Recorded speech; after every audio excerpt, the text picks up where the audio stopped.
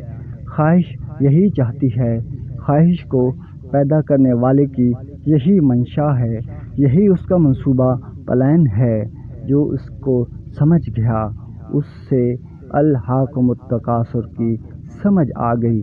یہ قرآن کی صرف ایک آیت کے علم کا حل ہے، پورا قرآن خدا ہی جانے کیا ہے۔